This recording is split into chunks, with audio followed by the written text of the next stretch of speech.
स्वामी सर्वांना श्री स्वामी समर्थ. महालक्ष्मीची धनलक्ष्मी कुंचम सेवा ही सेवा म्हणजे अशी सेवा ज्या सेवेने महालक्ष्मी आई आपल्याला आपल्या सर्व इच्छा पूर्ण करून देते.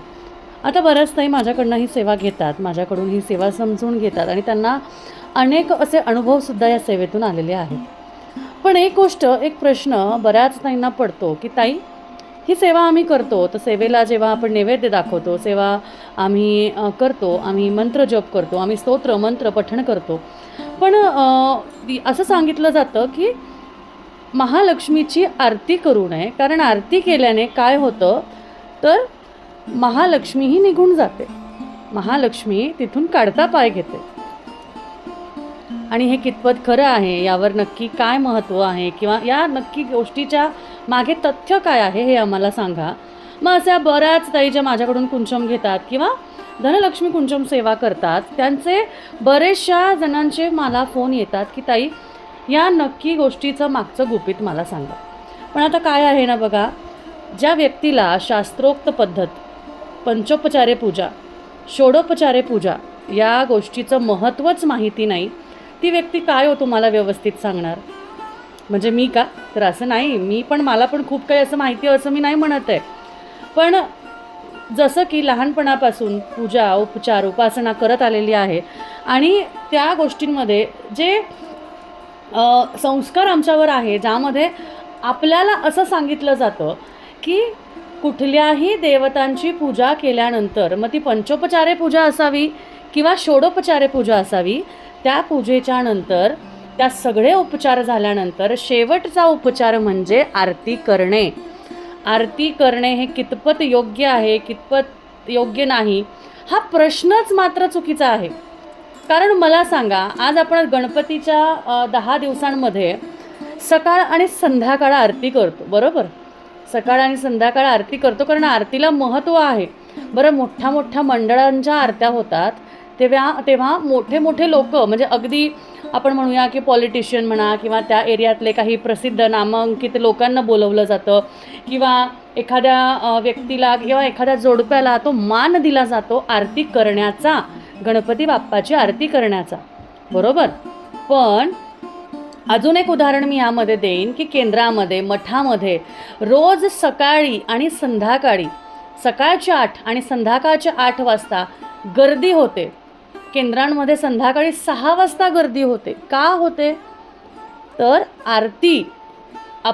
आरती जी आहे तिथे आरती करण्यासाठी जावं, कारण जेव्हा आपण आरती करतो, सामूहिक आचरण घेतो, म्हणजे सामूहिक आपण देवाचं देवाला आतुरतेने हाक मारतो, तेव्हा असं म्हटलं जातं की आरती केल्याने आपण आपली सेवा जी आहे ती देवाला अर्पण करतो आणि आतुरतेने हाक मारून तिला किंवा त्या देवतांना सांगतो की हे आई जगदंबा किंवा हे इष्टदेवता, हे गुरुराया, मी तुमची साधना सेवा उपासना केलेली आहे आणि त्याचमुळे माझी ही सेवा तुम्ही स्वीकार करा आणि माझ्या सेवेमध्ये जर का काही त्रुटी असेल, जर का काही चुका असतील, जर का काही राहिलं असेल तर मला माफ करा, पण मी तुमची स्तुती करणार. आरती म्हणजे काय तर स्तुती करणे. स्तुती म्हणजे काय तर आपण आपल्या इष्टदेवतांना जेव्हा यांची स्तुती करतो, त्यांच्याबद्दल चांगलं, त्यांच्या आपण म्हणतो की शक्तीचं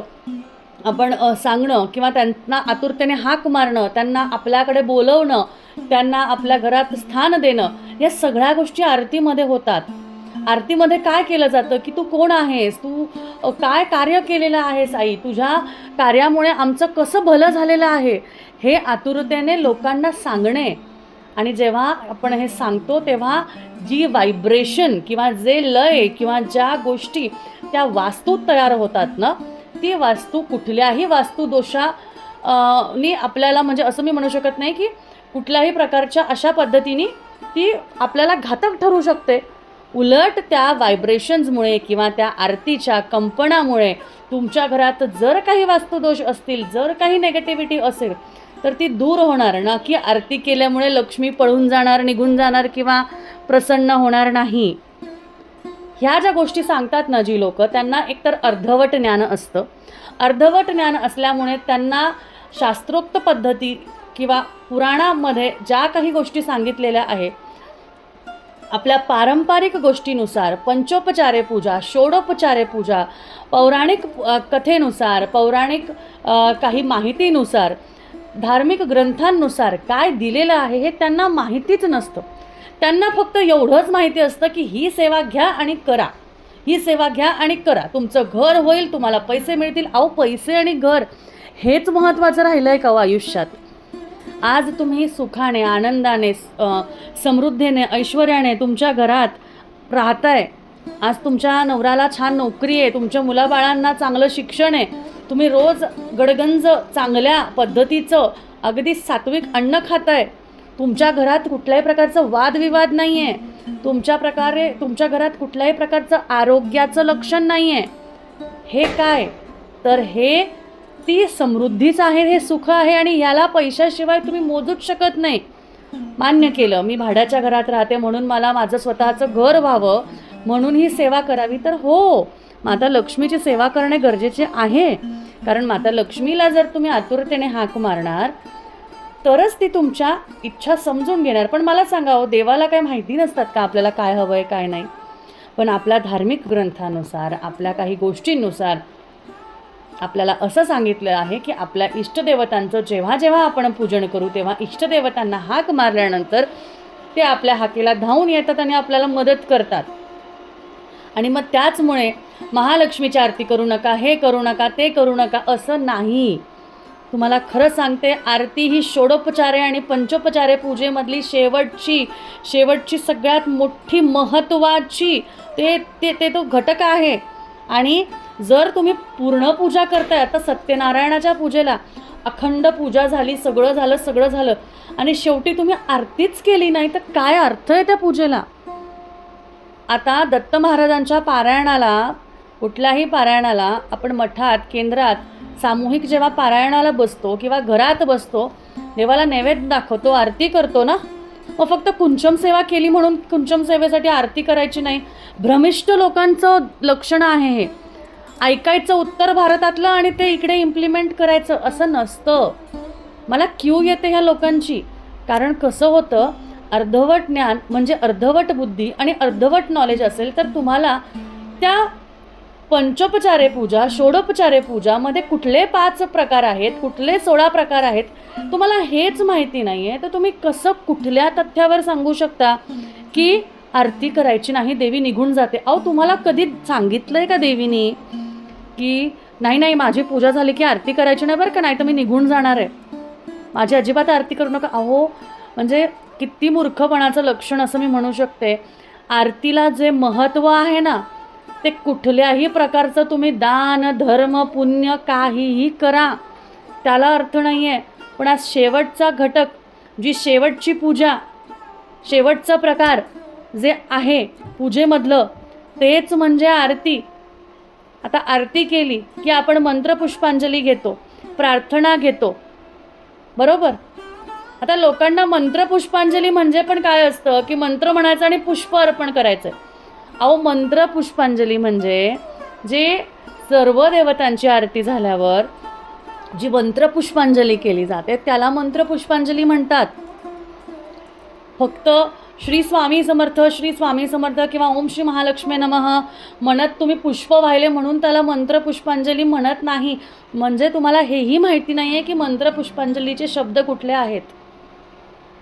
खरं मला हे म्हणायचं आहे की सेवा करताना लोकांना कन्फ्यूज करू नका. एक गोष्ट लक्षात ठेवा की आपल्या जुन्या लोकांनी काय लावून ठेवलं आहे ते लक्षात ठेवायचं. पण ह्या सेवेमुळे हे तुम्ही कोणती सेवा करा, मी आज तुम्हाला अगदी स्पष्टपणे रोखठोकपणे सांगते, तुम्ही काही सेवा करा, तुम्ही देवाला काहीही करा, म्हणजे कुठलीही सेवा करा, कोणतंही करा, सत्यनारायण व्रत करा, पारायण करा, काही करा, व्यंकटेश बालाजींची गंगाळपात्र सेवा करा, महालक्ष्मीची धनलक्ष्मी कुंचम सेवा करा, वैभवलक्ष्मी व्रत करा, मार्गशीर्ष गुरुवार करा, काहीही करा, संतोषी मातेचे व्रत करा, कोणतीही पूजा झाली, अगदी रोजची घरातली देवपूजा जरी झाली तरी आपल्या गणपती बाप्पाची, आपल्या कुलदेवतांची, कुलदेवीची आरती ही रोज करणे गरजेचे असते. पण आपल्याला आपल्या कामामुळे, आपल्या गोष्टींमुळे ह्याचं हे करता येत नाही. म्हणून आपण फक्त प्रार्थना करतो आणि तिथून उठतो. पण दर गुरुवारी स्वामींच्या आरतीला महत्त्व आहे की नाही? मग फक्त नुसतं असंच सांगायचं आणि आरती करायची नाही सांगायचं असं खरंच नका करू ताई. मी तुम्हाला सांगते, कोणतीही सेवा ही सेवा आचमनाने सुरू होते आणि ती सेवा आरतीने संपते. संपते नाही म्हणणार मी, पण ती पूर्णतःला जाते. बरोबर? कारण पंचोपचारे पूजा आणि षोडोपचारे पूजा म्हणजे 5 प्रकार आणि 16 प्रकार. 5 वेळा तुम्हाला आपण असं म्हणू शकतो की धूप, दीप, नैवेद्य, आरती या सगळ्या गोष्टी 5 प्रकारामध्ये येतात. षोडोपचारामध्ये तर आचमनापासून सगळ्या गोष्टी येतात. त्यामुळे ज्या व्यक्तीला शास्त्रोक्त पद्धतीने ह्याबद्दल माहिती आहे त्याच्याकडनं ज्ञान घ्या, त्याच्याकडनं त्या गोष्टी घ्या, तरच तुम्ही. आता तुम्ही एखाद्या भटजींना सत्यनारायणाच्या पूजेला बोलवता, ते फक्त पूजा करून निघून जातात का हो? मला ह्या सगळ्या गोष्टीची प्रश्नांची उत्तरं द्या तुम्ही कमेंटमध्ये, तरच मी हा व्हिडिओ तेवढा याच्याने बनवते, मला ते लक्षात येईल.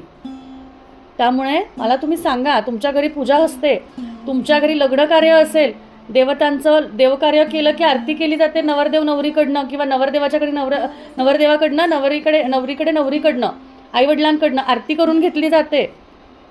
बरोबर? जागरण गोंधळ झाला, जागरण गोंधळानंतर शेवटची आरती, त्याला महत्त्व आहे. अहो, तुम्हाला एवढ्या सगळ्या गोष्टी तुम्ही महत्त्वाच्या तुमच्या समोर आहेत आणि तरीही तुम्ही असे जर प्रश्न विचारणार असाल की ते आरती करायची की नाही, तर मी तुम्हाला असं सांगेल की षोडोपचारे आणि पंचोपचारे पूजेमध्ये सगळ्यात महत्त्वाचा घटक, तुमची सेवा पूर्णतःला जाणार असेल, सेवा अर्पण करायची असेल तर आरती म्हणा. मग ती गणपतीची असो, महालक्ष्मीची असो, व्यंकटेश बालाजींची असो, श्रीकृष्णाची असो, रामाची असो, स्वामींची असो, दत्त महाराजांची असो, कोणाचीही असू दे, पण तुम्हाला आरती केल्याशिवाय कोणतीही पूजा पूर्णतःला नेता येणार नाही. तुम्ही आरती केली नाही म्हणजे ती सेवा अपूर्ण राहिली आणि मग तुम्ही म्हणतात ताई आम्हाला अनुभव आला नाही. उगाच लोकाच्या गोड गोड शब्दांना भावूक होऊन त्या गोष्टींवर जाण्यापेक्षा महत्त्व आपल्या शास्त्रामध्ये, आपल्या धर्मपुराणामध्ये, धर्मशास्त्रामध्ये काय सांगितलं आहे त्याच्याकडे लक्ष द्या. बरं, ते शोधण्याची पण गरज नाही आहे. तुमच्या जुन्या लोकांना विचारा की कोणतीही सेवा केली की आरती करण्याची किती गरज आहे. तुमच्या आजीला विचारा, तुमच्या आजी सासूला विचारा, सासूला विचारा,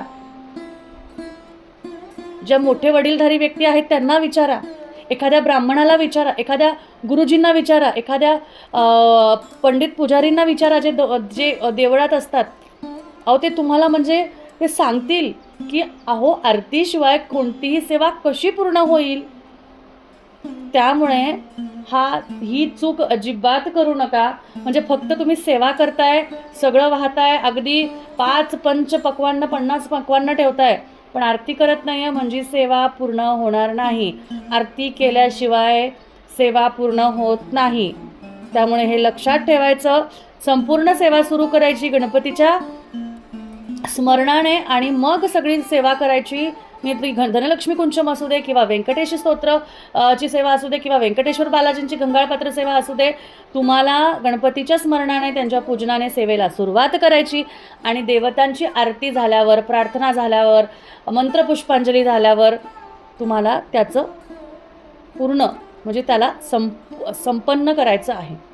हे लक्षात ठेवा. व्हिडिओ मोठा झाला आहे जरा, पण आवर्जून ऐकल्याबद्दल खूप खूप धन्यवाद. पण या चुका पुढे करू नका, नाहीतर तुमच्या सेवा या अपूर्णच राहतील. धन्यवाद. श्री स्वामी समर्थ.